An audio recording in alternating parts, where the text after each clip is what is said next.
everybody, hope you're doing marvellously well. It's my great pleasure to be interviewing rather wonderful Miss Eva Gardner. How are you? I'm doing great, thank you. Excellent, lovely to have you here. Thanks for having me. And I love the fact that we've plugged in your bass, so I might have you play some stuff. Okay. Oh yeah. Yeah. Now, you are a native of Los Angeles. I am. Because you just told me off camera that your family owns the Cat and Fiddle, which we could have an hour conversation about. Yeah, probably. We've been around 40 years, so. But your dad's English. Yeah. Yeah. Grew up in Dulwich. He was born in Dulwich and spent the later part of his life in West London, later years, growing up teens and 20s. But yeah, grew up in London and was a bass player and part of the British invasion, 60s and 70s, was part of that whole scene in swinging 60s in London. Were there any bands he was in we would know? Yes, so he was in the Byrds, the British Byrds. Right. And he was actually neighbors with Ron Wood, so that's how they met, and they formed the Byrds. And he was in the Creation. Remember the Creation, yes. Creation, he was in Ashton, Gardner, and Dyke, and known for Resurrection Shuffle. Yeah, and he did that thing until he moved to LA. What year did he move to LA? He moved to LA in 75. He actually, he was playing in a band called Badger with Jackie Lomax and Tony Kaye from Yes, produced by Alan Toussaint. And so they came over here, recorded over here, and they were on a label out here, and he ended up just really liking it and met my mom in New Orleans when they were recording the record and decided to stay in the States. Wonderful. And of course, being in LA, you know, us British people do enjoy the weather after spending most of our lives with it raining every single day and never actually seeing the sun. So you have had an illustrious career, to say the least.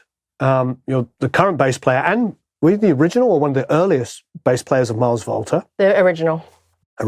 Which I do remember very, very well because I used to co-own Swing House and Mars Volta used to rehearse there all the time. You also played with Pink and Gwen Stefani. I will say I've seen you live with Pink. Pink's band, phenomenal. Absolutely. That's a band of badasses. Yeah. That must have been quite fun to say the least. Yeah, I mean, this is my 16th year with her now. Wow. So it's been an amazing time, and it's been a lot of the same people in the band, and it's like, you know, how it is when you're with people for a long time. It's a family. I say, go online, type in Pink Bohemian Rhapsody. You won't regret it. Yeah. It's absolutely amazing. And my hairs are all standing on end. First time I saw that, I was just like, wow. Yeah. She nails it. Oh, unbelievable. Yeah. Yeah, and the guitar solos, all the parts, the harmonies, it's ridiculous how good you guys are. Thank you. And you did it at a time when it wasn't like the cool thing to do. Yeah, we did that in 2009.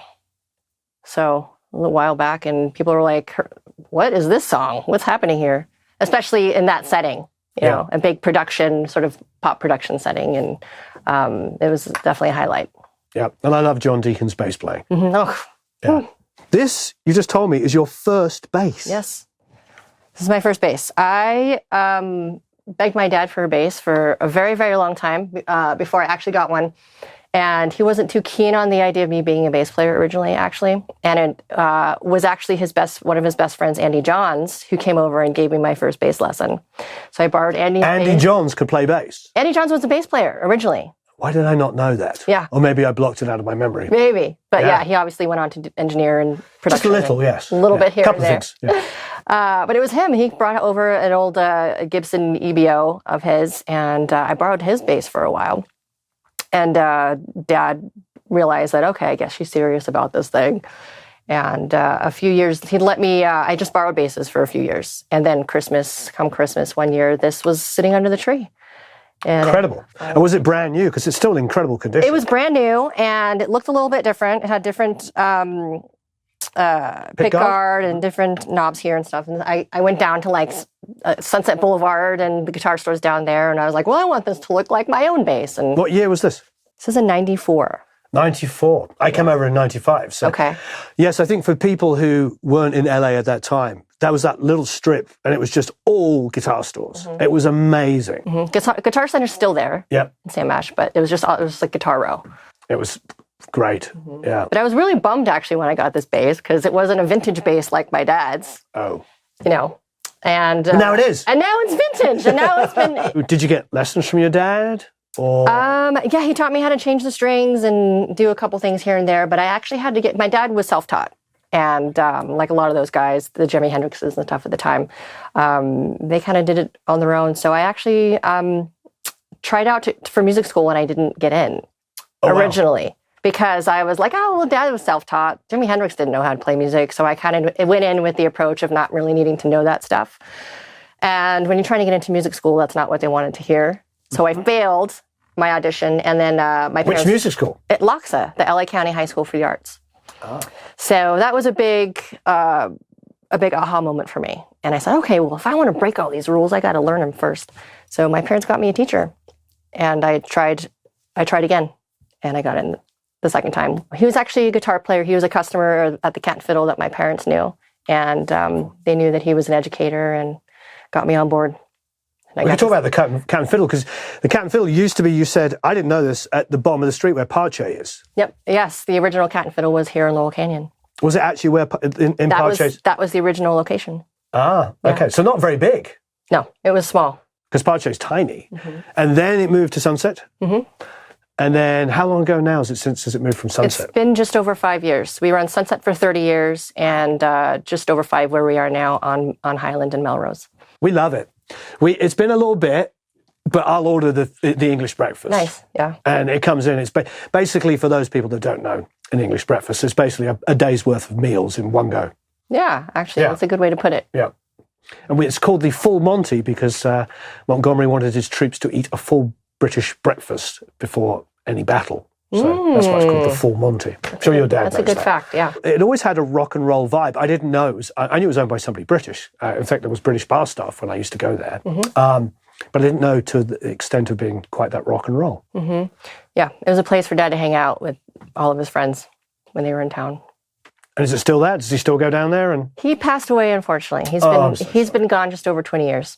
Oh, I'm sorry. I, too, lost my father a few years ago. So yeah. It's not a club I was particularly, ever wanted to be a member of. But he did get to see you be successful. He did. He got to see me off on my first tour, which was cool because all I wanted to do was tour like him. And he was on the way out when I was headed off on my first tour, and he passed away 3 days into my first tour. But he at least got to pass on the torch, and I look back now, and I'm grateful for that. Who was the band that you toured with? Mars Volta. Oh, wow. Oh, that's pretty cool. Yeah. That's pretty cool. I'm sure people watching know Mars Volta, but if they don't, they definitely should. Yeah. That's a heck of a gig, because it's like, I'll describe Mars Volta. I feel like it owes a lot to the 70s, as it's got that sort of... When I heard them the first time live, I was like, this is like what I imagine like California Summer Jam was like in the mid-70s. A band that was getting out there with a singer that was like, yeah, and everybody was like, it's incredibly musical. So, yeah, your father would have been proud playing in a band like that. Probably something he would have related to, I guess. Yeah, possibly. Yeah. Possibly. He might have been a little jealous, too. He was like, oh, you get to do the thing? But, again, passing on the torch. Yeah, amazing.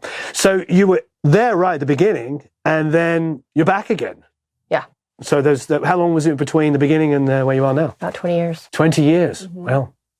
But you went off and made money and toured with all these incredible artists. Yeah, I've had a very, very wonderful career. I mean, after that, I did worked with Tim Burgess from the Charlatans. Yep. Who you would know, and Vertigo Salt, and I got the Pink gig in 2007, so that's kept me pretty busy since then. Cher, Gwen Stefani, so I've been very lucky. Did you do the Cher Vegas shows? How was that? Must be quite an experience, I'd imagine, turning up and having everything the same every night. And yeah, it's definitely different than being in a different city every night. In the same place, and you wrap the show, and then you can walk off stage, leave everything set up, and it's ready for you the next day. So amazing. Yeah. Did you stay in Vegas the whole time, or were you traveling backwards and forwards? Stayed in Vegas. Yeah. Some people traveled back and forth, but we stayed in a dog-friendly place, so I just brought my dogs with me, and we just set up shop the whole time. How long was the residency? Probably about 5 weeks at a time, and I started the residency, and then I went on to do Pink. Yeah. So some other people took over the residency after that, but it was a lot of fun. Yeah. And I got to see Vegas in a different light, interestingly enough. In a favorable light? I got to see something different than just the Strip. Right. You know, like the places that we were going to, like we had a favorite Thai place and a favorite sushi place that was like where the locals went. You know, we shopped at like the Trader Joe's and kind of saw what the people did off the strip. So it was nice to see it at least in a different Right. light. There's real people here too. Yeah. Are Mars Volta touring anytime soon? Yeah, they're actually going out on the road. I'm going to be busy with Pink. They overlap this time. So I'm not going to be able to do the live stuff, but there's an acoustic record coming up that I was on. Great. And then the latest record prior to that. So it's been great to be back at it with them. That's amazing. Where did you do the last full-length album? We actually recorded it. We did like a remote studio session. Right. And they came over actually to my place and brought their rig with them and set up shop in my studio. That's incredible. In my home studio. So it was great to be able to do that. The have gear will travel kind of thing. But at least they came over and you interacted with real human beings. Yes, yeah, I wasn't remote in that I was just like sitting by myself. Like it was with real people, and we had the studio experience. It wasn't like the traditional where everyone's in a room together, but some of us were. I'm guessing though, you get a ton of work though that is remote. People just sending you stuff saying, "Can you play on this?" And yeah. Unfortunately, technology is where it's at. I actually had my first full-on remote session where there was an engineer working in Germany, and they were hooked into my system and controlling the session, controlling my rig, which I hadn't had experience before, which was really, really cool. Yeah, was there a perceptible lag? There was no lag. Oh, wow. No, they've got it down. Ooh, so I was pretty impressed. Quite and it was nice because it was like I didn't have to, normally I'm just like engineering myself and doing that whole thing, and the producer was offering feedback and this engineering it while I just did the playing. That's incredible. Yeah. What's your home setup like? What do you use? I use Logic. Yep. And Apogee interfaces, and it's pretty basic. Do you have Ampeg plugins? Yeah, so we brought that up for you, the UAD one, which I think sounds pretty fantastic. Mm-hmm. I mean, I believe that's the default setting, yes? We didn't do anything, we just plugged in. So. I have some presets on there. You do? On their okay. So let me ask you some geeky bass playing questions. Sure. Actually, I want to know from a perspective of warming up. Do you have any specific warm-up exercises you do? I mean, there's a few, like, just sort of hand-stretchy things, like kind of a diminishing kind of thing. Yeah. I'll do like a...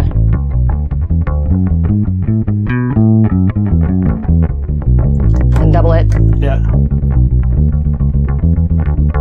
To work this hand. Yeah. There's another one that... Another stretchy.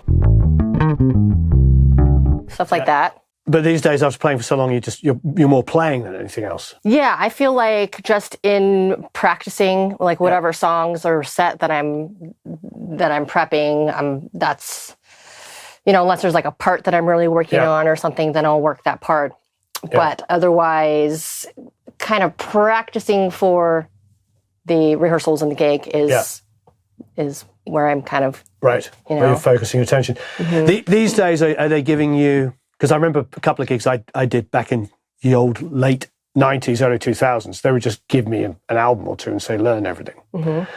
I suppose we do have these new tools now where you can actually extract things. Mm-hmm. Are you utilizing that sort of technology and getting the bass line out so you can hear what's going on? I use the slowdowner stuff more than anything. Like sometimes if there's like some tricky stuff in there, it's helpful to slow it down.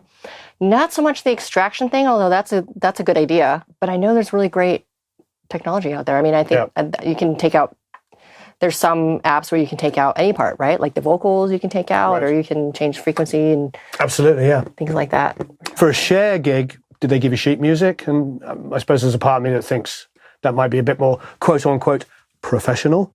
There was no sheet music for that, but in rehearsals, the MD would like put together some interlude, and he'd throw us all like a chart that he did really quickly if it's last minute. So in that respect, there was sheet music. But in learning the stuff for most of the stuff that I do, I just make my own charts. Wow, they just say, here's the song. Yeah, here's the music. And I suppose when it's artists as big as Pink and Cher and Gwen Stefani, it's pretty easy to find their music. Yes. Sometimes the arrangements will differ, and that's all. That's all with MD land. But yeah, for the most part, and if it's a new record, it won't be out there, and Right. it's all in house. But yeah, I'll make my own charts for this stuff, which is actually kind of keeps things fresh for me. And also, if I have to go back, if there's a song that we did 5 years ago and we haven't played it in a while, I'll be like, oh, I have a chart for it, and I'll go back to it, and it's helpful to have for reference. These days, is it? I'm getting all geeky because I'm actually really intrigued. Is it physical charts, or you just got an iPad and off you go? It was physical charts up until about a year ago. I had a gig, actually a private gig in Anguilla, actually, and they had us playing like 75 songs, and they didn't want. They said charts were okay, but they didn't want a big folder full of stuff. So I had bought an iPad for that, and it's great, actually. It's really, really helpful. And I'm like, I don't have eraser shavings all over my floor from like erasing mistakes and stuff. You can just do it on the iPad now. So it's really handy. I'm just collecting songs in there now. Yeah, if you've got hundreds of songs in there and somebody throws you a title, you can type it in and boom, up it comes. Especially during that gig as well, there were a lot of audibles, like stuff changed last minute. Right. And so it was helpful to, out of all 75 songs, whatever, you just like, boop, boop, boop, type up the name real quick and then there's your chart. Instead of like, doing one of these, like flipping through pages. So hoping that you brought it with you. Exactly. So it's come in handy. Do you put them into a software, or are you just using a scan? I use Fourscore, and you can like do set lists like that, and you can there's like a metronome function where it'll flash like the time, which is helpful. And I also use GoodNotes to make charts because there's chart paper in there. Great. Staff paper. So those are the apps that I use mostly. Fantastic. And your live setup is Ampeg? Mm-hmm. SVT 8x10? That's right. Oh, wow. You go old school. Yeah. Yeah. Old school. I'll tell you my first experience of an 8x10. My first ever professional gig, I was 16 years old and I was getting paid. I was in a funk band. I still do play funk guitar. So the bass player had an 8x10 and it was in the north of England in Penrith. And it was like 6 fire escapes on the outside of the building to get to the gig at the top floor. And it was my first ever professional gig, carrying an Ampeg 8x10 with the bass player, thinking, really? This is going to be my life? Oh my God. Like that's like worst case scenario. Yeah, it was like worst case scenario, but I survived it. Baptism of fire. Welcome to the bass world. Welcome to the bass world, yeah. Right on. So I'm assuming you have crew taking care of that now. Yes, but I still drive an old Volvo wagon because... I saw it. Yeah. Black one, yeah. That's right. So I've just had Volvo wagons for forever just because that's what you can load an 8x10 in and out of. And which head? Do you have a vintage one or do you have the classic? I do have a vintage one. I have a 71, actually. Nice. It's a 70 or 71. And I also use the new 50th anniversary heads. Is that silver or the all black one? The silver. Right. And I also have another rig with SVT2s in it, the rack mount ones, which are great too. I suppose one more geeky question. DI. Do you have a favorite DI? I have been using the Sansamp. Oh, okay. Actually. Yeah. Because I feel like I can get some good control over the sound, put a grit in there. We've been really enjoying the Acme because it's the Motown one, the Motown DI. So tell us about your solo stuff. Yeah, so I started releasing I've been writing since I was in high school, like the guitar on the bedroom floor, writing songs about dumb boys. And so I've been writing for a really, really long time. And in my first band, I wrote a lot. And so I never really stopped. But it wasn't until a few years ago that I decided to take it out of the band setting and just write on my own. Right. And just Wonderful. Have my name attached to it. And I think the band setting was always a buffer because you had other people you were collaborating with. But I finally stepped out, and I think having like a rig really, really helped so that I could just kind of sit in my studio and just write and record on my own. And I used Logic, which was really, really helpful for composing and for writing as well. They have really good templates, don't they? There's good templates, but there's also like a bunch of sounds in there. So you plug in a controller, and you can pull up if you want an accordion solo in the bridge, then you've got one. So that was really cool. And between that and having like loops, a lot of loops in there, and a lot of sort of like just kind of pre-done stuff, it's easy to kind of piece things together and have a nice something to work with. So yeah, I released my first DP, in 2019 now. I released another Congrats. one. Thank you. Another one came out in 2021. Are you playing everything on this? I'm playing pretty much everything except for the drums. Wow. Yeah. I pretty much just brought like stems to a studio. And hi. Oh, Cameron Webb. What's up? How's it going? Hi there. Good. How you doing? Hey there, how are Nice you? to meet you. Hey, Cameron. Nice to meet you. You're a legend. Oh. Thank you. I love the bass. That's awesome. Thank you. This was her first bass she got when she was 15. What? Still plays it. You still use it? And it's a live? Mexican All the one time. as well. Really? Mm-hmm. Yeah. That's awesome. Use it How all did the you time. know to choose a good bass like that then? It was chosen for me. Her dad was a bass player. Oh, your dad. Okay. That's not fair. He knew. He knew. He knew it was up. Yeah, because most people's first guitars or basses, the action's like this, the neck's like that. Yep. You know, it's completely unplayable, and most kids give up because they're like, I can't play this. Or now with YouTube, you just go online and find out how to do all those things. But I remember working in guitar stores, and parents would bring guitars back after 2 weeks after Christmas and go, it's broken. They're like, no, it isn't. And they're like, the string is broken. So they were like, It's broken. Take broken. it back. Yeah. Yeah. I got lucky. My nephew wanted a bass. So I went to the guitar store with him. I'm like, you're going to get this one right here, but it's like $400 more. I'm like, yeah, but you'll use your whole life. And Yeah. it's like, it's good to have like a mentor to help you out with that stuff. yeah, That's awesome. Cool. $325 in 1994. 94. Love it. Guitar Center on Sunset. Really? Yeah. That's cool. And a crate amp to go with it. Great, Which one? yes. The Is it 880? the VX80? Yes, it's this big. And it's like a 15? Yes. Yeah. I still have it in my garage. Okay. Great 'cause I amp. bought it. So I bought mine in like 87. Okay. That same one. What year did you buy it in? 94. Okay. So I think it was more modern version. I'm gonna take a picture of it. I'm gonna send it to you guys tomorrow. Send it. It's sitting in the garage. I haven't plugged it in for years. Do you still have yours? No, Yeah. I don't. I wish I did. Really? The whole graphic EQ. I wish on it has a it, graphic EQ line on out. it. Yeah. Yeah. I used to play a Music Man through that thing like crazy. Okay. I loved it. I always wanted a Fender, but I chose Music Man instead. Music Man does have that little extra active low end. Yeah. Could get a little bit more. It's still Leo Fender. Yep, I mean, still Leo- Leo Fender. Yeah. Did that as well. Yep. And then, of course, G&L. Yeah, I was gonna say that's definitely. Yeah. Are you touring right now? I'm about to start up with Pink. Okay. Did you do the iHeartRadio a couple Yes. nights ago? Yeah. Oh yeah, we didn't. Just That's did that. awesome. Yeah. You guys killed it. I was watching that. I was like, this is always fucking amazing. Thank you. Yeah. It was. We'll The talk band, about the, No, the I know. singing, the everything. Like, 'cause you listen to it and it's like... Pink's it's band's powerful, incredible. And it's not like hard rock. It's just fucking Yeah. rad. Did you see the Pat Benatar section? I saw that too. Yeah. That was so epic. And who else was on And there? Neil. Oh, and Kelly Clarkson. Yeah, Kelly Clarkson with her. Yeah. So her husband got up and played guitar with you? Pat's. Yeah. Yeah, Pat yeah. and Neil. Yeah. Crashed my Yeah. birthday. Oh, they both? Right. They both. I've got to watch it. I didn't know. I didn't know you And both Pink did. was honored with an Icon Award. Oh, wow. So we did a medley with Pat singing one of her songs and Kelly Clarkson singing one of her songs. Amazing. It's so worth watching. Yeah. Like, because I started watching, I think I'm like, I'm so bored with this thing. And then the Icon thing came on. I'm like, I'm going to watch Pink. She always says something It's incredible, interesting. Did you see the opening? Yes. Yeah, The whole she thing. has trampoline artists now.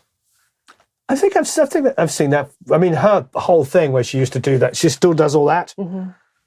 Do you know what we're talking about? She does this thing where she basically spins on trapezes through the audience and above everybody. I saw. Yeah, but It's insane. So it's a show. Oh, it's sure. Oh, dude. And when they It's not a do show. like Bohemian Rhapsody, it makes you cry. It's so good. It's so They good. put on the best show. Yeah, Of yeah. any That's act, awesome. pop Yeah. act, rock act, whatever it is. Like, Yeah, she's. I mean, full I on. would argue it's a rock act. It's full blown rock. Yeah. Yeah, yeah, She likes to rock yeah, for sure. definitely. Who are your influences? Who are the people you wanted to be? Yeah, I mean, obviously, Dad was like the number one, right? Because he's the reason why I do what I do. So he was the number one hero, but I also loved John Paul Jones. Wonderful. You know, Rocco from Tower of Power. I saw Tower Power many, many times, and I remember seeing them at, I think it was, oh my God, what's it called? You probably played there, near Denmark Street. What's that venue called? At the moment, everybody in Britain is laughing at me. It's like a really, really obvious venue. Anyway, I remember they were introducing the band, and when they got to Rocco, it was like twice as loud. And then they put the lights on in the audience, and everybody around me was a bass player. Like, I just realized that every bass player, when Rocco played, it was like... Yeah, holding court, right? Yeah.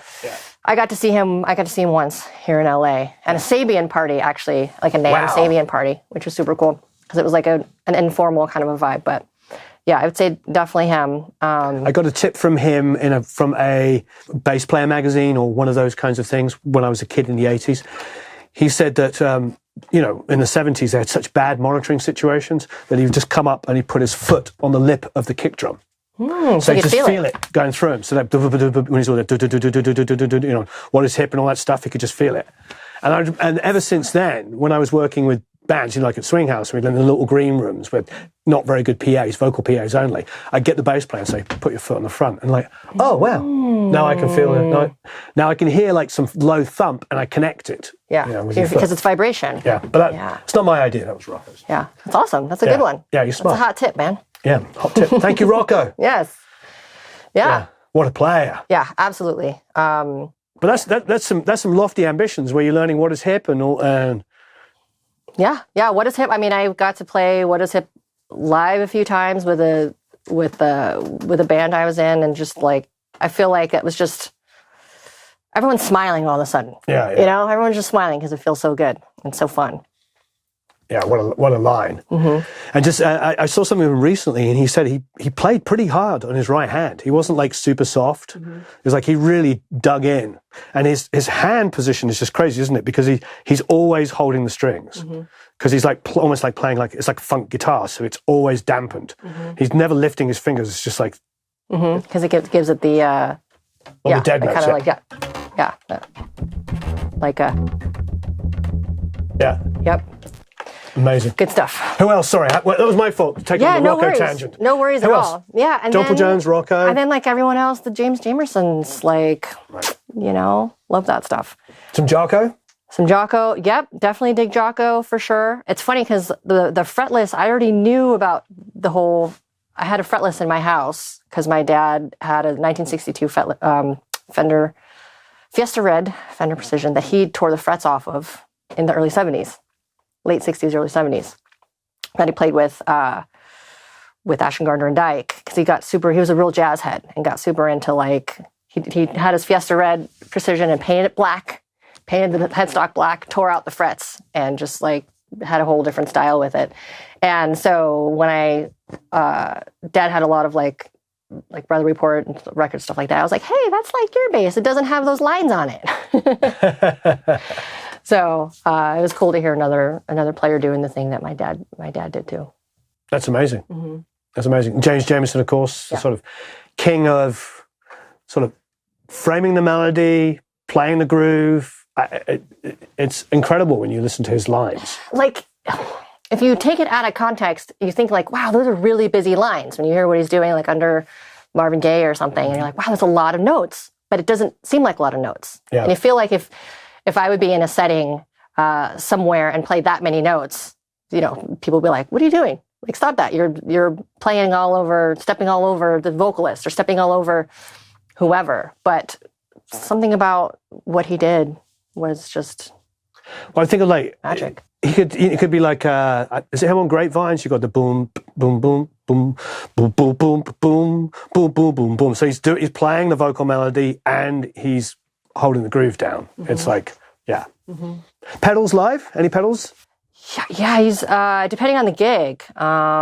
Gosh, I had a massive pedal board recently. Fuzzrocious, use Fuzzrocious stuff. I don't know that. Yeah, they're fantastic. I used one of their pedals called the Cattail, and another one that was like, they make custom pedals as well. So a lot of like fuzz distortion, Earthquaker, use Earthquaker Wonderful stuff. Good old DOD and Boss, of course. What else did I have? What's your favorite bass sort of distortion or bass fuzz, I should say?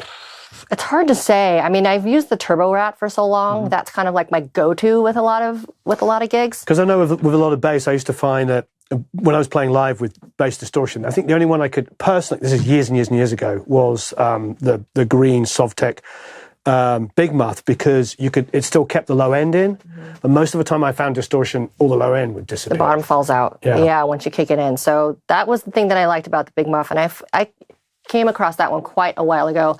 And once I found something that actually worked and still you didn't lose the bass, I just kind of stuck with that. But I've incorporated the Fuzzrocious stuff in. I got to check that out. Yeah, they're really, really cool. Fuzzrocious. Fuzzrocious. What are you up to next? You back on the road with Pink? Back on the road with Pink. Yeah, she's doing her summer carnival tour starting in Europe, and then we're coming to the North America, The North America. and then Australia and New Zealand. Oh, wow. So it's a world tour. How long are you going to be out for? Probably looking like maybe almost a year. I suppose I've got to ask the question, how do you maintain relationships being on the road for a year? You just make it work. Yeah. You know, it takes a lot of communication and just being attentive, and it helps when people do the thing that you do or understand the thing that you do. Right. Get it in a way. But yeah, this is actually short for us. Our last tour was 2.5 years. Wow. But are you able, is there like weeks off here and there so you're able to come and go? There's some. I think we have 3 or 4 weeks in between, but because she's doing stadiums this time around, when we do arenas, like for instance in Melbourne, she broke a record there and we did 18 shows at Rod Laver Arena. I think this time, because it's stadiums, you can fit more people into a place, it's less shows. Right. So. And then I presume flying significant others out? Sure. Yeah. If schedules allow. Yeah, no, I can imagine. It always depends, yeah. Are they, I mean, it's a big tour, I presume, so is there some kind of latitude to have somebody come and hang out with you while you're touring for any part of time? Yeah, it depends. I mean, it depends on the scheduling again. Like if we're set up in a place for a few days, or there's some days off, or that always works best, or during rehearsals or something. Especially if you're in a beautiful city. Yeah. Got 3 days off in Rome. That sounds like a good idea. Yeah, exactly. That's prime time for a visit.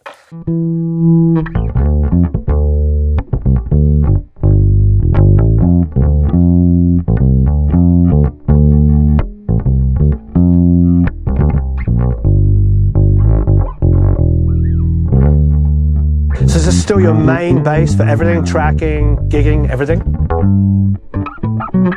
My main base for a lot of stuff. Yeah. For a lot of that. That's amazing. Yeah. It's just kind of the workhorse, you know? Is Precisions, is that your sort of go-to? Yeah. Yeah, I have a couple of other basses. Like I have a really cool Fender Custom Shop bass. It's a Baracho. Don't know what that is. Baracho bass with a TV Jones pickup in it, and it's just really hot and gritty, and that's really fun for a lot of stuff. But besides that bass, it's mostly Fender Precisions. Great. Yeah. Do you have any jazz basses hanging out in there? No? Can't say that I do. Yeah? I had a jazz 5-string for a while. Oh, okay.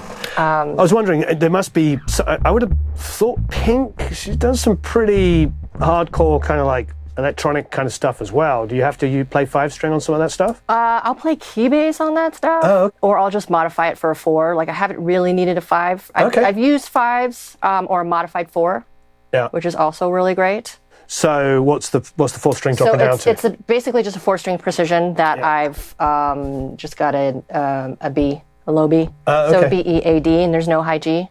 Okay, that makes sense. So if you don't need that high G, really, it still feels like the 4, and especially if I'm reading or whatever, and it's, it just feels like you're reading and you're thinking. Right now you've got another 5th below. Yeah. Well, so that's worked out really well for me. Oh, okay. Yeah, and it still sounds good. It sounds like it's a P bass. Fantastic.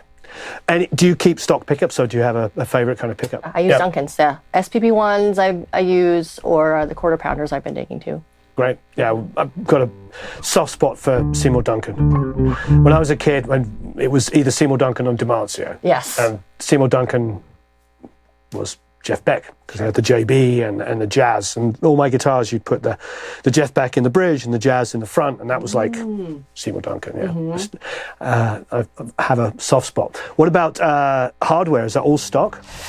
Yeah, stock bridge. This was just like some, whatever chrome knobs they had hanging out at the guitar shop on Sunset. Yeah. So I Nice. just got those. Yeah, because they were plastic originally. This is just really? this is a Mexican P bass. Oh, it's a Mexican P bass. Mexican P bass. Oh, wow. I didn't know. Yeah, I don't think Dad was trying to spend a whole lot on his 15-year-old kid, who may or may not go into taking it seriously. So, yeah, but it's been awesome. It's a great bass. I'd never, well, I was about to say never would have guessed it's Mexican because that's a BS thing to say. Our jazz bass that we upgraded is a Mexican one. Is it? Yeah. Yeah, Blindfold, you never know. yeah, it's great. I think especially back then, I don't know, like the paint's really good still, and from what I understand, at a certain point, it was just they were just assembled over the border. They weren't, Right. It wasn't like a whole lot of difference. Yeah. But I don't know. Yeah, I had. I see now with the serial number. Yeah, I had one of those California series Telecasters, which was half made in Mexico and half made in California. Oh, what does that mean?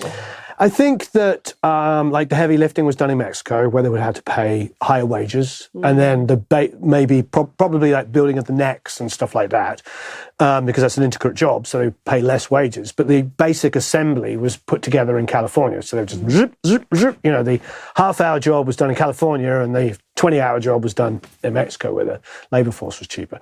That's my understanding. I'm probably wrong, and you'll tell me so. It's okay. But it was a wonderful Telecaster, one of the best I ever had. Nice. And our jazz bass is superb. So, yeah, absolutely amazing. And people love the way that this records as well. This has a really nice, it's got a nice It sounds ring amazing. to it. So, Yeah. yeah. And I played it a second ago, and it was just fantastic to play. I found the receipt for it recently, actually, from Guitar Center. $425. It's like $325. $325. Yes. Wow. Yeah. And I found the Christmas card that I got to go with it too. Oh no, 94, $325. That when I moved to LA in 95, that was a pretty good used car. Yeah, About $300-400. Remember? You get like you could get like I bought a really beaten up Chevelle for about $750. Had bullet holes down the side. Oh my God. But it was really cool. Welcome to LA. Welcome to LA. Eric's laughing because he knows the exact car I mean. Okay. He's like, yeah, I've seen those. And it was hand painted like matte green. Wow. Like, You're like, no wonder it has bullet holes in it. yeah. But I would get stopped by the police all the time because they'd see it and they'd just think, oh, this is, Trouble. They were making assumptions as to who might be driving it. And so they pulled me over and they'd always get a surprise. I'd be like, hello. Yes. And they're like, what? And I was like, yes, I just bought this. I'm fresh off the boat. It was like my first car. Mm-hmm. Yeah. So I loved it. Was it weird driving on this side of the road for you? Not so bad because I had, and you probably noticed from your dad and stuff, I'd done a lot of the German stuff. So what we would do, and when I was in England, we had some level of success, but not quite enough to be touring in buses all the time. I was still playing in bands that would drive to Ramsgate, get on the ferry, get off at Calais, and then drive to Germany and play all the American air bases and then shows there. Because I was in a funk band at 16, which was so much fun. And we had two girl singers, we'd do all the Chic and Sister Sledge stuff, and which is obviously great for bass as well, Bernard Edwards stuff. And we would do all of that, but invariably one of us would be driving. We had a van. So I got used to playing shows like that all the time. And yeah, it was a lot of fun. So yes, it was definitely like coming over here was a little bit of an adjustment, but I had already experienced it. So we grew up in a car. My dad brought over his car from the UK. It was an Alvis, a 1961 Alvis TD21. Wow.